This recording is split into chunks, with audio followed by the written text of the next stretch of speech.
खालसा वाहिगुरू जी की फतेह। मैं बहुता लंबा नहीं करूँगा क्योंकि समा उन्ना की है। ਜਿਹੜੇ ਅੱਜ ਸਵੇਰੇ ਆ ਕੇ ਹੁਣੇ ਅਸੀਂ ਦਫ਼ਤਰ ਦੇ ਵਿੱਚ ਪੁਆਇੰਟ ਨੋਟ ਕੀਤੇ ਆ। ਇਹਦੀ ਲੈਂਗੁਏਜ ਅਜੇ ਸਹੀ ਨਹੀਂ ਹੈਗੀ, ਲੈਂਗੁਏਜ ਅਸੀਂ ਇਹਦੀ ਠੀਕ ਕਰ ਲਾਂਗੇ, ਪਰ ਤੁਹਾਨੂੰ ਪੁਆਇੰਟ ਮੈਂ ਦੱਸ ਦਿੰਦਾ ਕਿ ਅੱਜ ਇਹ ਹੈਗਾ ਕਿਸਾਨ ਮੋਰਚੇ ਦੇ ਸ਼ਹੀਦਾਂ ਪ੍ਰਤੀ ਸ਼ਰਧਾਂਜਲੀ ਸਮਾਗਮ ਅਸੀਂ ਅੱਜ ਰੱਖਿਆ। ਅਤੇ ਅੱਜ ਮਿਤੀ 20 ਦਸੰਬਰ 2020 ਨੂੰ ਗੁਰਦੁਆਰਾ ਸਿੰਘ ਸਭਾ ਅਤੇ ਸਿੱਖ ਨੈਸ਼ਨਲ ਮਿਊਜ਼ੀਅਮ ਡਰਬੀ ਵੱਲੋਂ ਸ਼ਰਧਾਂਜਲੀ ਸਮਾਗਮ ਆਯੋਜਿਤ ਕੀਤਾ ਗਿਆ, ਜਿਸ ਵਿੱਚ ਡਰਬੀ ਦੇ ਚਾਰੇ ਗੁਰਦੁਆਰਾ ਸਾਹਿਬਾਨ ਅੱਗੇ ਨਾਮ ਲਿਖ ਦਾਂਗੇ। ਸਾਰੀਆਂ ਪਾਰਟੀਆਂ ਦੇ ਕਾਉਂਸਲਰ ਉਹਨਾਂ ਦੇ ਵੀ ਲਿਖ ਦਾਂਗੇ ਅਤੇ ਡਰਬੀ ਸੰਗਤ ਨੇ ਭਾਗ ਲਿਆ। ਹੇਠ ਲਿਖੇ ਸਰਬਸੰਮਤੀ ਨਾਲ ਹੇਠ ਲਿਖੇ ਮਤੇ ਪਾਸ ਕੀਤੇ ਗਏ।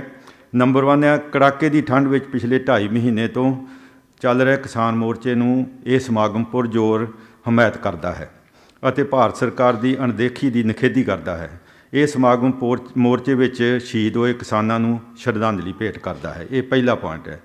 ਦੂਜਾ ਪੁਆਇੰਟ ਹੈਗਾ, ਭਾਰਤ ਸਰਕਾਰ ਨੂੰ ਪੁਰਜ਼ੋਰ ਅਪੀਲ ਹੈ ਕਿ ਅਸੰਵਿਧਾਨਕ ਅਤੇ ਕਾਹਲੀ ਨਾਲ ਪਾਸ ਕੀਤੇ ਗਏ ਤਿੰਨੇ ਕਾਲੇ ਕਾਨੂੰਨ ਵਾਪਸ ਲਵੇ। ਭਾਰਤ ਸਰਕਾਰ ਦੀ ਸੂਬਿਆਂ ਦੇ ਅਧਿਕਾਰਾਂ 'ਤੇ ਛਾਪੇ ਦੀ ਵੀ ਨਿਖੇਧੀ ਕਰਦਾ ਹੈ। ਅਪੀਲ ਹੈ ਕਿ ਕਿਸਾਨ ਵਿਰੋਧੀ ਪਰਾਲੀ ਅਤੇ ਬਿਜਲੀ ਦੇ ਕਾਨੂੰਨ ਵੀ ਵਾਪਸ ਕੀਤੇ ਜਾਣ। ਨੰਬਰ 3 ਹੈ ਜੀ, ਹਰ ਜਿਨਸ 'ਤੇ ਸਾਰੇ ਭਾਰਤ ਵਿੱਚ MSP ਨਿਰਧਾਰਿਤ ਕੀਤੀ ਜਾਵੇ, ਜਿਸ ਤੋਂ ਥੱਲੇ ਕੋਈ ਖਰੀਦ ਨਾ ਹੋਵੇ। ਸਾਰੀਆਂ ਫਸਲਾਂ ਵਾਸਤੇ ਮਤਲਬ ਮਿਨੀਮਮ ਇਹ ਸਟੈਂਡਰਡ ਬਣ ਜਾਏ ਹਰ ਮੰਡੀ ਦੇ ਵਿੱਚ ਵੀ ਇਸ ਤੋਂ ਥੱਲੇ ਖਰੀਦ ਹੋਣੀ ਨਹੀਂ, ਭਾਵੇਂ ਸਰਕਾਰ ਕਰੇ ਅਤੇ ਭਾਵੇਂ ਕੋਈ ਪ੍ਰਾਈਵੇਟ ਕਰੇ। ਇਹ ਘੱਟ ਤੋਂ ਘੱਟ ਸਾਡੀ ਲਾਗਤ ਆ, ਇਸ ਤੋਂ ਘੱਟ ਅਸੀਂ ਵੇਚਣਾ ਹੀ ਨਹੀਂਗਾ। ਇਹਦਾ ਨਿਰਧਾਰਿਤ ਹੋਣਾ ਚਾਹੀਦਾ। ਵੱਡੀ ਪੱਧਰ 'ਤੇ ਅਗਲਾ ਜੀ, ਕਿਸਾਨਾਂ ਨੂੰ ਡਰਾਉਣ ਲਈ ਵੱਡੇ ਪੱਧਰ 'ਤੇ ਕੀਤੇ ਜੁਰਮਾਨੇ ਵਾਪਸ ਲਏ ਜਾਣ। ਆੜ੍ਹਤੀਆਂ 'ਤੇ ਬਦਲੇ ਦੀ ਭਾਵਨਾ ਨਾਲ ਮਾਰੇ ਗਏ ਛਾਪਿਆਂ ਦੀ ਨਿਖੇਧੀ ਕੀਤੀ ਜਾਂਦੀ ਹੈ। ਅਗਲਾ ਪੁਆਇੰਟ ਹੈ,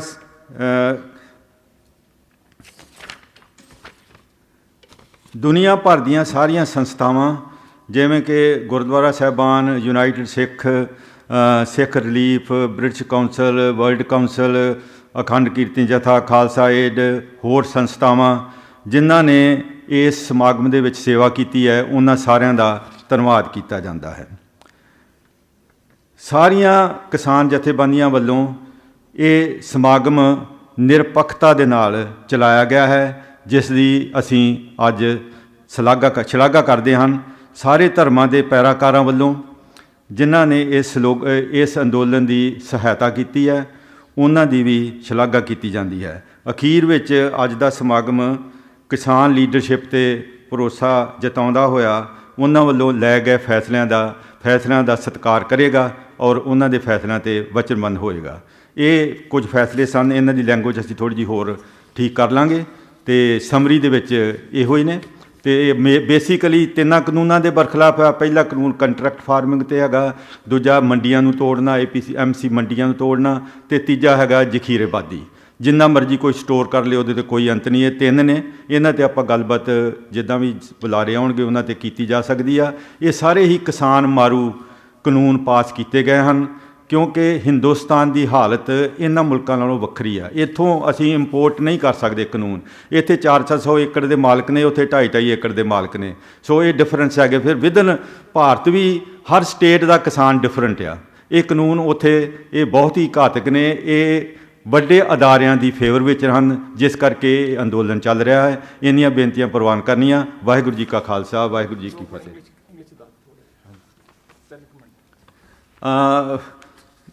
I can translate it into English. There is a big Kisan Morcha opposition to government for passing 3 bills which have been brought during this COVID time. There was ordinances in June, and then the bills were passed in September in a hurried fashion so that no one opposes it. And these bills are, first is contract farming, second is holding, unlimited holding, deregulation of holding, and the third is evolution of agriculture produce market committees, which have been established in some of the states, especially Punjab and Haryana. And the private companies will come. These bills favor corporate houses. So it's a fight between a normal person and a corporate house. So that's the whole crux, and we have passed a few resolutions to support this, this movement. First is, in this severe weather of cold, for the last 2.5 months, people have been demonstrating on the roads, and the government is callous to decide anything in their favor. So we support the farmers and condemn the behavior of Indian government, which is so callous. And we also give our Shraddhanjali to the Kisan who have left this world, have died during this period, and they are martyred for us. So this Samagam is for their Shraddhanjali. Number 2, we appeal to the Government of India that they have passed these bills which are unconstitutional, and they also take away rights of states. So we appeal that they should be withdrawn immediately. They should be taken back. And also we say that 2 other bills, one is stubble burning, parali da jehड़ा हैगा, and number 2 is about electricity, in which they have taken away the rights of farmers. So those should also be withdrawn. Number 3 is, we support that every production of food grain should be covered by MSP, minimum support price. No sale should happen anywhere in India for any crop less than minimum support price. That should be, there should be a law to support this. Number 4, the government has intimidated the farmers by having FRIs against them, those who have taken part in this movement. And also they have also, income tax has also threatening the Artiyas of Punjab, and we condemn these 2 things. And next is, we also thank to all the organizations who have supported this movement and helped and have done seva in different forms, and a few of them can be different Gurdwaras, United Sikhs, World Sikh Parliament, Sikh Relief, British Council, Khand Kirtani Jatha, Khalsa Aid, etc., etc. There are many, I can't name all of them. We thank all these organizations for doing this seva during this difficult time. Different sevas have been done. And we also thank the leadership of these Kisan unions who have taken a very neutral stand without any attachment to any political party or any region or any religion. So they have been very neutral, and we thank them. And also in the end, we say that we express our full confidence in the decisions they will take with the government, and we will always accept those decisions taken by the Kisan leaders along with the Government of India in future. And this Samagam is in the support of this whole morcha. Thank you very much. Suggestion ਇਹ ਵੀ ਆਈ ਸੀ ਕਿ government ਤੇ ਕਿਸਾਨਾਂ ਦੇ ਵਿੱਚ ਕਿ supreme court ਵੱਲੋਂ ਕਿ ਅਸੀਂ ਕਮੇਟੀ ਬਣਾ ਦਈਏ, ਤੇ ਉਹਦੇ ਵਿੱਚ ਸੁਪਰੀਮ ਕੋਰਟ ਨੇ ਕਿਹਾ ਸੀ ਕਿ ਪੀ ਸਾਈਨਾਥ ਜਿਹੜਾ ਨਾ ਇੰਡੀਆ ਦਾ ਬਹੁਤ ਮਸ਼ਹੂਰ ਜਰਨਲਿਸਟ ਆ, ਵੀ ਉਹਨੂੰ ਅਸੀਂ ਵਿੱਚ ਪਾਵਾਂਗੇ ਐਜ਼ ਸਾਲਸ। ਤੇ ਕੱਲ੍ਹ ਸਾਈਨਾਥ ਦਾ ਇੱਕ ਆਰਟੀਕਲ ਟ੍ਰਿਬਿਊਨ ਵਿੱਚ ਆ ਗਿਆ, ਉਹਨੇ ਲਿਖ ਦਿੱਤਾ ਇਹ ਸਾਰੇ ਜਿਹੜੇ ਕਾਨੂੰਨ ਆ ਇਹ ਅਨਕਨਸਟੀਟਿਊਸ਼ਨਲ ਆ। ਉਹਨੇ ਜੱਜਮੈਂਟ ਆਪਣੀ ਦਿੱਤੀ ਅਨਕਨਸਟੀਟਿਊਸ਼ਨਲ, ਅਸੰਵਿਧਾਨਕ ਆ, ਔਰ ਮੈਂ ਕਿਸੇ ਕਮੇਟੀ ਦਾ ਮੈਂਬਰ ਨਹੀਂ ਬਣੂੰਗਾ। ਅਤੇ ਨਾਲ ਮੈਂ ਇੱਕ ਹੋਰ ਵੀ ਦੱਸਾਂ ਕਿ ਭਾਰਤ ਦੇ ਵਿੱਚੋਂ 10 ਅਰਥ ਸ਼ਾਸਤਰੀ ਜਿਹੜੇ ਐਕਸਪਰਟ ਨੇ ਇਹਦੇ ਵਿੱਚ, ਉਹਨਾਂ ਨੇ ਸਾਰਿਆਂ ਨੇ ਮਿਲ ਕੇ ਚਿੱਠੀ ਲਿਖੀ ਆ ਤੋਮਰ ਨੂੰ, ਨਰਿੰਦਰ ਤੋਮਰ ਨੂੰ, ਜਿਹੜਾ ਐਗਰੀਕਲਚਰ ਮਿਨਿਸਟਰ ਆ, ਕਿ ਇਹ ਕਾਨੂੰਨ ਛੋਟੇ ਕਿਸਾਨਾਂ ਲਈ ਘਾਤਕ ਨੇ ਅਤੇ ਇਹ ਨਹੀਂ ਲੱਗਣੇ ਚਾਹੀਦੇ। ਅਰਥ ਸ਼ਾਸਤਰੀ ਐਵੇਂ ਛੋਟੇ ਮੋਟੇ ਨਹੀਂ, ਬੜੇ ਤਗੜੇ ਇਕੋਨੋਮਿਸਟ ਆ। ਸੋ ਸਾਰੇ ਹੀ ਇਹ ਕਹਿ ਰਹੇ ਨੇ ਕਿ ਇਹ ਕਿਸਾਨ ਮਾਰੂ ਕਾਨੂੰਨ ਨੇ। ਅਤੇ ਮੈਂ ਪਹਿਲਾਂ ਸਭ ਤੋਂ ਗੁਰਦੁਆਰਾ ਸਿੰਘ ਸਭਾ ਨੈਸ਼ਨਲ ਮਿਊਜ਼ੀਅਮ ਆਪਣਾ ਜਿਹੜਾ ਇਹਨਾਂ ਨੇ ਆਯੋਜਿਤ ਕੀਤਾ ਅੱਜ ਦਾ ਪ੍ਰੋਗਰਾਮ, ਜਿਹੜਾ ਸ਼ਰਧਾਂਜਲੀ ਪ੍ਰੋਗਰਾਮ ਆ, ਪਹਿਲਾਂ ਜੋ ਇਨੀਸ਼ੀਏਟਿਵ ਰਜਿੰਦਰ ਸਿੰਘ ਹੋਣਾ ਨੇ ਲਿਆ, ਅਸੀਂ ਇਹਨਾਂ ਦੇ ਧੰਨਵਾਦੀ ਹਾਂ ਕਿ ਬਹੁਤ ਢੁਕਵਾਂ ਆ, ਸਾਨੂੰ ਇਹਦੇ ਵਿੱਚ ਹਿੱਸਾ ਲੈਣਾ ਚਾਹੀਦਾ ਹੈ। ਉਹ ਗਾਏ ਬਗਾਏ ਜਦੋਂ ਵੀ ਕੋਈ ਮੂਵਮੈਂਟ ਹੋਵੇ ਉੱਥੇ ਸਾਨੂੰ ਆਪਣਾ ਤਿਲ ਫੁੱਲ ਵਿੱਚ ਪਾਉਣਾ ਚਾਹੀਦਾ। ਅਤੇ ਜਿੰਨੇ ਤਕਰੀਬਨ 20 ਦੇ ਕਰੀਬ ਬੁਲਾਰੇ ਬੋਲ ਕੇ ਗਏ ਨੇ, ਉਹਨਾਂ ਵਿੱਚੋਂ ਮੈਂ ਜਿਹੜੇ ਆ ਸਵੇਰੇ ਮਤੇ ਪੜ੍ਹੇ ਸੀਗੇ, ਉਹਨਾਂ ਵਿੱਚ ਇੱਕ ਦੋ ਚੀਜ਼ਾਂ ਐਡ ਹੋਈਆਂ ਨੇ, ਹੋਰ ਗੱਲਾਂ ਤਾਂ ਬਹੁਤ ਹੋਈਆਂ ਨੇ। ਇੱਕ ਜਿਹੜੀ ਗੱਲ ਹੋਈ ਆ ਕਿ ਇਹਦੇ ਵਿੱਚ ਸ਼ਾਇਦ ਆਪਾਂ ਨੂੰ ਇਹ ਵੀ ਅਪੀਲ ਕਰਨੀ ਚਾਹੀਦੀ ਹੈ ਕਿ ਜਿਹੜੇ NRI ਬਾਹਰ ਬੈਠੇ ਆਪਾਂ ਓਵਰਸੀਜ਼ ਜਿਹੜੇ ਹੈਗੇ ਨੇ, ਉਹਨਾਂ ਨੂੰ ਵੀ ਇਸ ਅੰਦੋਲਨ ਵਿੱਚ ਆਪਣਾ ਬਣਦਾ ਸਰਦਾ ਹਿੱਸਾ ਪਾਉਣਾ ਚਾਹੀਦਾ। ਉਹ ਕਿਸ ਤਰ੍ਹਾਂ ਕਿ ਇਸ ਇਸ਼ੂ ਨੂੰ ਇੰਟਰਨੈਸ਼ਨਲਾਈਜ਼ ਕਰਨ, ਆਪਣੀਆਂ ਸਰਕਾਰਾਂ ਦੇ ਨਾਲ, ਕੌਂਸਲਾਂ ਦੇ ਨਾਲ ਅਤੇ UNO ਦੇ ਨਾਲ ਇਹ ਮਸਲਾ ਟੇਕਅਪ ਕਰਨ, ਤਾਂ ਕਿ ਜਿਹੜਾ ਦੁਸ਼ਟ ਪ੍ਰਚਾਰ ਇੰਡੀਆ ਗੌਰਮੈਂਟ ਕਰ ਰਹੀ ਹੈ ਉਸ ਨੂੰ ਆਪਾਂ ਕਾਊਂਟਰ ਕਰ ਸਕੀਏ। ਇਹ ਸਾਡੀ ਰਿਸਪੋਂਸੀਬਿਲਿਟੀ ਹੈ। ਮੇਰਾ ਖਿਆਲ ਇਹ ਵੀ ਮਤਾ ਵਿੱਚ ਪਾ ਦੇਣਾ ਚਾਹੀਦਾ ਹੈ। ਇੱਕ ਭਾਈ ਜੋਗਾ ਸਿੰਘ ਹੋਣੀ ਗੱਲ ਕਹਿ ਕੇ ਗਈ, ਬੜੀ ਸੋਹਣੀ ਸੀ, ਕਿ ਜਦੋਂ ਇਹ ਮੋਰਚਾ ਖਤਮ ਹੋ ਜਾਵੇ ਉਸ ਤੋਂ ਬਾਅਦ ਪੰਜਾਬੀਆਂ ਦੇ ਉੱਤੇ ਫਿਰ ਭਾਰੀ ਪੈ ਜਾਂਦੀ ਹੈ ਗੌਰਮੈਂਟ, ਅਤੇ ਔਰ ਉਹਨਾਂ ਨੂੰ ਨੁਕਸਾਨ ਪਹੁੰਚਾਉਣ ਦੀ ਕੋਸ਼ਿਸ਼ ਕਰਦੀ ਆ। ਇੱਕ ਮੇਰੇ ਖਿਆਲ ਮੱਧ ਆਪਾਂ ਇਹ ਵੀ ਪਾ ਦਈਏ ਕਿ ਅਸੀਂ ਭਾਰਤ ਸਰਕਾਰ ਨੂੰ ਚੇਤਾਵਨੀ ਦਿੰਦੇ ਹਾਂ ਕਿ ਜੇ ਪੰਜਾਬੀਆਂ ਦੀ ਤੁਸੀਂ ਅਖੀਰ ਦੇ ਵਿੱਚ ਜੇ ਪੰਜਾਬੀਆਂ ਦਾ ਤੁਸੀਂ ਬਦਲਾਖੋਰੀ ਕੀਤੀ ਤਾਂ ਇਹ ਤੁਹਾਨੂੰ ਮਹਿੰਗਾ ਪਏਗਾ। ਇਹ ਵੀ ਇੱਕ ਪੁਆਇੰਟ ਮੈਨੂੰ ਲੱਗਾ ਸੀ ਕਿ ਜ਼ਰੂਰੀ ਆਪਾਂ ਨੂੰ ਕਰ ਦੇਣਾ ਚਾਹੀਦਾ। ਬਦਲਾਖੋਰੀ ਤੋਂ ਉਹਨਾਂ ਨੂੰ ਅਗਾਹ ਕਰਨਾ ਚਾਹੀਦਾ। ਥੋੜ੍ਹੀ ਜਿਹੀ ਮੋਡੀਫਿਕੇਸ਼ਨ ਬਲਬੀਰ ਸਿੰਘ ਹੋਣੀ ਵੀ ਕਹਿ ਕੇ ਗਏ ਸੀ ਕਿ ਜਿੱਥੇ ਆਪਾਂ ਲਿਖਿਆ ਸੀਗਾ ਕਾਹਲੀ ਵਿੱਚ, ਉਹਨਾਂ ਨੇ ਕਿਹਾ ਇਹਦੇ ਵਿੱਚ ਲਿਖ ਦਿਓ ਕਿ ਵਿਚਾਰ ਵਟਾਂਦਰੇ ਦੇ ਬਿਨਾਂ, ਵਿਦਆਊਟ ਕੰਸਲਟੇਸ਼ਨ ਇਹ ਮਤੇ ਪਾਸ ਹੋਏ ਨੇ, ਅਤੇ ਇਹ ਵੀ ਇੱਕ ਗਲਤ ਆ। ਫਿਰ ਇੱਕ ਹੋਰ ਸੀ ਕਿ ਹੁਣ ਪਤਾ ਨਹੀਂ ਇਹ ਮਤੇ ਵਿੱਚ ਪਾਈਏ ਕਿ ਨਾ ਪਾਈਏ। ਮਨਪ੍ਰੀਤ ਸਿੰਘ ਉਹਨਾਂ ਨੇ ਬੜੀ ਸੋਹਣੀ ਸੁਜੈਸ਼ਨ ਦਿੱਤੀ ਸੀ ਕਿ ਇਹਦੇ ਵਿੱਚੋਂ ਇੱਕ ਨਵੀਂ ਲੀਡਰਸ਼ਿਪ ਉੱਭਰ ਰਹੀ ਆ, ਉਸ ਲੀਡਰਸ਼ਿਪ ਨੂੰ ਸੰਭਾਲ ਕੇ ਕਿਸਾਨਾਂ ਦੇ ਲੀਡਰਾਂ ਨੂੰ ਬੇਨਤੀ ਕਰੀਏ ਕਿ ਉਸ ਨੂੰ ਸੰਭਾਲ ਕੇ ਇੱਕ ਨਵੀਂ ਦਿਸ਼ਾ ਦੇਣ। ਨਾ ਉਹ ਅਕਾਲੀ ਹੋਣ, ਨਾ ਉਹ ਕਾਂਗਰਸੀ ਹੋਣ, ਨਾ ਕੋਈ ਆਪ ਦੇ ਹੋਣ। ਇੱਕ ਨਵੀਂ ਨਿਊਟਰਲ ਮਨੁੱਖਤਾ ਵੱਲੋਂ ਜਿਹੜੀ ਆਪਣੇ ਆਪ ਜਿਹੜੀ ਲੀਡਰਸ਼ਿਪ ਨਿਕਲੀ ਆ, ਜੇ ਉਹ ਵੀ ਇੱਕ ਡਾਇਰੈਕਸ਼ਨ ਦੇ ਸਕਣ ਤਾਂ ਉਹ ਵੀ ਇੱਕ ਬਹੁਤ ਵਧੀਆ ਗੱਲ ਹੋਊਗੀ। ਅਤੇ ਜਿਹੜਾ miss information government of India ਕਰ ਰਹੀ ਆ, ਉਹਨਾਂ ਨੂੰ ਹੋਰ ਸੁਚੇਤ ਹੋਣਾ ਚਾਹੀਦਾ। ਇਹਦਾ ਮਤਾ ਨਹੀਂ ਆਪਾਂ ਪਾਉਣਾ, ਉਹਨਾਂ ਨੂੰ ਆਲਰੇਡੀ ਪਤਾ ਹੈਗਾ। ਇਹ ਵੀ ਗੱਲ ਹੋਈ ਆ ਕਿ ਉੱਥੇ ਕਦੀ ਤਾਂ ਉਹ ਖਾਲਿਸਤਾਨੀ ਬਣਾ ਦਿੰਦੇ, ਕਦੀ ਚਾਈਨਾ ਦੇ ਬਣਾ ਦਿੰਦੇ, ਕਦੀ ਕੁਛ ਬਣਾ ਦਿੰਦੇ। ਹੁਣ ਮੋਦੀ ਸਾਹਿਬ ਨੇ ਕਿਤਾਬਾਂ ਕੱਢ ਕੇ ਘਰ ਘਰ ਈਮੇਲਾਂ ਭੇਜ ਕੇ, ਮੈਨੂੰ ਵੀ ਆਈਆਂ ਨੇ ਈਮੇਲਾਂ ਉਹਦੀਆਂ, ਉਹਨਾਂ ਵਿੱਚ ਕਿਤਾਬਾਂ 40-40 ਪੇਜ ਦੀਆਂ ਜਿਹੜੀਆਂ ਕਿਤਾਬਾਂ PDF ਬਣਾ ਕੇ ਭੇਜੀਆਂ, ਪੰਜਾਬੀ ਵਿੱਚ ਵੀ ਆਈਆਂ। ਦੂਜੇ ਤਰ੍ਹਾਂ ਵੀ ਇਹ ਕਾਨੂੰਨ ਬਹੁਤ ਵਧੀਆ ਨੇ। ਇੱਕ ਉਹਨਾਂ ਨੇ ਇੱਕ ਹੋਰ ਕਿਤਾਬ ਕੱਢੀ ਹੈ ਜਿਹੜਾ ਸਿੱਖਾਂ ਨੂੰ ਕਿਹਾ ਕਿ ਮੇਰਾ ਰਿਲੇਸ਼ਨ ਸਿੱਖਾਂ ਦੇ ਨਾਲ ਬਹੁਤ ਵਧੀਆ, ਅਤੇ ਜਦੋਂ ਆਪਾਂ ਟਿਕਟ ਲੈਂਦੇ ਹਾਂ ਉੱਥੇ ਈਮੇਲ ਦੇਈਦੀ ਆ। IRTC ਰੇਲਵੇ ਦੀ ਇਹ ਕੰਪਨੀ ਆ, ਉਹਨਾਂ ਨੇ ਤਕਰੀਬਨ 2-2.5 ਕਰੋੜ ਈਮੇਲਾਂ ਦੇ ਨਾਲ ਉਹ ਕਿਤਾਬ 'ਚ ਭੇਜਿਆ ਲੋਕਾਂ ਨੂੰ ਦੱਸਣ ਵਾਸਤੇ। ਇੰਨੀ ਮਿਸ ਇਨਫੋਰਮੇਸ਼ਨ ਦੇ ਰਹੇ ਨੇ ਉਹਨਾਂ ਕਾਨੂੰਨਾਂ ਦੀ ਕਿ ਲੋਕਾਂ ਦਾ ਮਨ ਬਦਲ ਜਾਵੇ।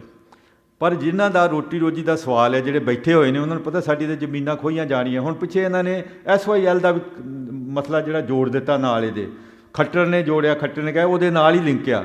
ਇਹਨਾਂ ਨੇ ਸਾਰੇ ਤਰੀਕੇ ਵਰਤੇ ਆ, ਪਰ ਉਹਨਾਂ ਨੂੰ ਵੀ ਕਿਸਾਨਾਂ ਨੇ ਇਕੱਠੇ ਹੋ ਕੇ ਉਹਨਾਂ ਨੂੰ ਵੀ ਅਪੋਜ਼ ਕੀਤਾ ਵੀ ਇਹ ਤੁਸੀਂ ਗਲਤ ਆ, ਇਹ ਸਮਾਂ ਨਹੀਂ ਹੈਗਾ। ਪਾਣੀ ਜੇ ਸਾਡੇ ਕੋਲ ਜ਼ਮੀਨ ਹੀ ਨਾ ਰਹੀ ਤਾਂ ਪਾਣੀ ਨੂੰ ਆਪਾਂ ਕੀ ਕਰਾਂਗੇ? ਹਰਿਆਣੇ ਵਾਲੇ ਵੀ ਕਹਿ ਰਹੇ ਨੇ ਕਿ ਸਾਡੇ ਕੋਲ ਜ਼ਮੀਨ ਹੀ ਖੁੱਸ ਗਈ ਤਾਂ ਆਪਾਂ ਪਾਣੀ ਕੀ ਕਰਨਾ, ਪਹਿਲਾਂ ਜ਼ਮੀਨਾਂ ਤਾਂ ਆਪਾਂ ਸਾਂਭ ਲਈਏ।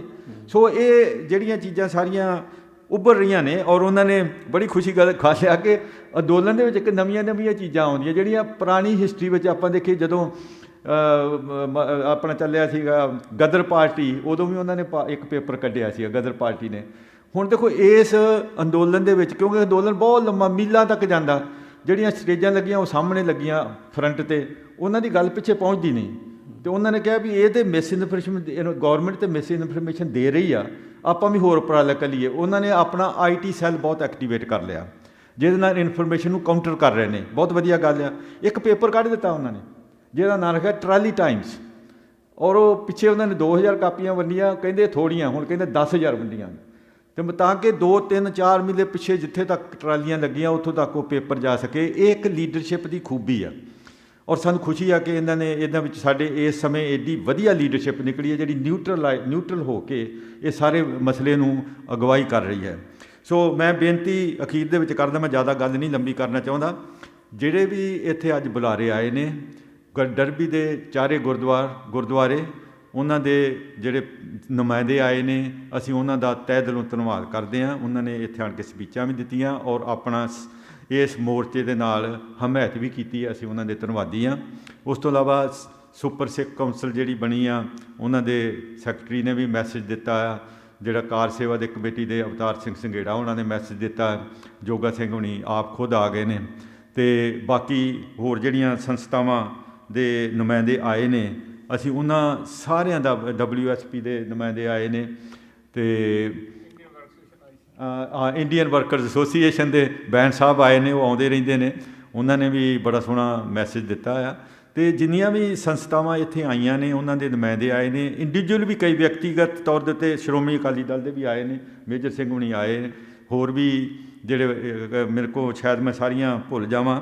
ਜਿੰਨੀਆਂ ਵੀ ਸੰਸਥਾਵਾਂ ਦੇ ਮੁਖੀ ਇੱਥੇ ਆਏ ਨੇ ਔਰ ਉਹਨਾਂ ਨੇ ਕਿਸਾਨਾਂ ਦੇ ਅੰਦੋਲਨ ਨਾਲ ਹਮਾਇਤ ਕੀਤੀ ਹੈ। ਦੂਜੇ ਨੰਬਰ 'ਤੇ ਜਿਹੜੇ ਕਿਸਾਨ ਸ਼ਹੀਦ ਹੋ ਚੁੱਕੇ ਨੇ, ਉਹਨਾਂ ਦੀ ਸ਼ਹਾਦਤ ਨੂੰ ਨਤਮਸਤਕ ਹੋਏ ਨੇ, ਆਪਣੇ ਸ਼ਰਧਾ ਦੇ ਫੁੱਲ ਭੇਟ ਕੀਤੇ ਨੇ। ਅਸੀਂ ਉਹਨਾਂ ਸਾਰਿਆਂ ਦੇ ਧੰਨਵਾਦ ਕਰਦੇ ਹਾਂ।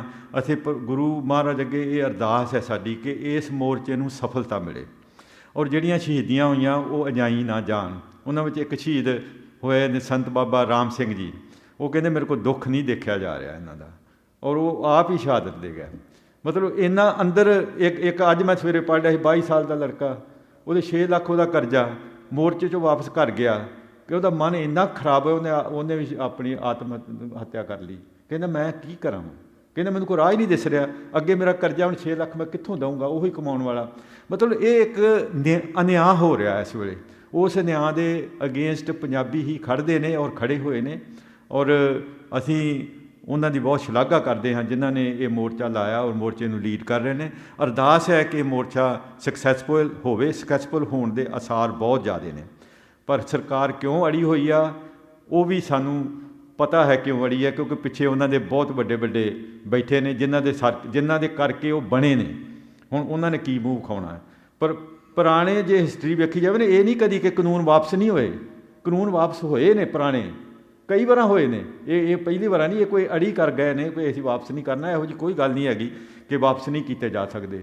ਸੋ ਅਸੀਂ ਕਹਾਂਗੇ ਕਿ ਆਪਣੀ ਬੁੱਧੀ ਨੂੰ ਵਰਤਣ ਗੌਰਮੈਂਟ ਵਾਲੇ ਔਰ ਕਾਨੂੰਨਾਂ ਨੂੰ ਵਾਪਸ ਕਰਨ ਔਰ ਪ੍ਰੋਪਰ ਤਰੀਕੇ ਨਾਲ ਕੋਈ ਚੰਗਾ ਕਾਨੂੰਨ ਲੈ ਕੇ ਆਉਣ ਜਿਹੜੀ ਸਾਰੀ ਮਨੁੱਖਤਾ ਨੂੰ ਫਾਇਦਾ ਦੇਵੇ। ਅਤੇ ਇਹਨਾਂ ਮਤਿਆਂ ਨੂੰ ਅਸੀਂ ਜਲਦੀ ਟਾਈਪ ਕਰਕੇ ਚੰਗੀ ਤਰ੍ਹਾਂ ਇਹਨੂੰ ਅੱਛੀ ਲੈਂਗੁਏਜ ਬਣਾ ਕੇ ਇਹਨਾਂ ਨੂੰ ਪਬਲਿਸ਼ ਕਰਕੇ ਸਾਰੀ ਥਾਂ ਜਿੱਥੇ ਜਿੱਥੇ ਹੈ ਉੱਥੇ ਭੇਜ ਦੇਵਾਂਗੇ। ਬੋਲਦਿਆਂ ਕਿਸੇ ਕੋਲੋਂ ਵੀ ਸਟੇਜ ਤੋਂ ਜੇ ਕੋਈ ਵੱਧ ਘੱਟ ਬੋਲਿਆ ਗਿਆ ਹੋਵੇ ਕਿਸੇ ਦੀ ਸ਼ਾਨ ਦੇ ਅਗੇਂਸਟ, ਅਸੀਂ ਉਸ ਦੀ ਸਟੇਜ ਵੱਲੋਂ ਮਾਫੀ ਮੰਗਦੇ ਹਾਂ। ਸਾਡੀ ਕੋਈ ਭਾਵਨਾ ਇੱਦਾਂ ਦੀ ਨਹੀਂ, ਪਰ ਕਈ ਵਾਰ ਇਮੋਸ਼ਨਲ ਹੋ ਕੇ ਕਈ ਗੱਲਾਂ ਨਿਕਲ ਜਾਂਦੀਆਂ, ਉਸ ਲਈ ਅਸੀਂ ਖਿਮਾ ਦੇ ਵੀ ਜਾਚਕ ਹੋਵਾਂਗੇ। ਅਤੇ ਇੰਨੀਆਂ ਬੇਨਤੀਆਂ ਪ੍ਰਵਾਨ ਕਰਨੀਆਂ। ਅਤੇ ਅਖੀਰ ਵਿੱਚ ਸਭ ਦੇ ਆਇਆਂ ਦਾ ਧੰਨਵਾਦ, ਸਾਰੀ ਡਰਬੀ ਦੀ ਸੰਗਤ ਦਾ ਧੰਨਵਾਦ ਜਿਹੜੇ ਇੰਨਾ ਚਿਰ ਤੱਕ ਗੁਰਦੁਆਰਾ ਸਾਹਿਬ ਵਿੱਚ ਬੈਠ ਕੇ ਉਹਨਾਂ ਨੇ ਸਾਰਾ ਪ੍ਰੋਗਰਾਮ ਅਟੈਂਡ ਕੀਤਾ ਔਰ ਆਪਣੀ ਆਸ਼ੀਰਵਾਦ ਵੀ ਸਾਨੂੰ ਦਿੱਤੀ ਅਤੇ ਸ਼ਰਧਾਂਜਲੀਆਂ ਦੇ ਵਿੱਚ ਵੀ ਹਿੱਸਾ ਲਿਆ। ਸੋ ਇੰਨੀਆਂ ਬੇਨਤੀਆਂ ਪ੍ਰਵਾਨ ਕਰਨੀਆਂ। ਵਾਹਿਗੁਰੂ ਜੀ ਕਾ ਖਾਲਸਾ, ਵਾਹਿਗੁਰੂ ਜੀ ਕੀ ਫਤਿਹ। ਵਾਹਿਗੁਰੂ ਜੀਓ।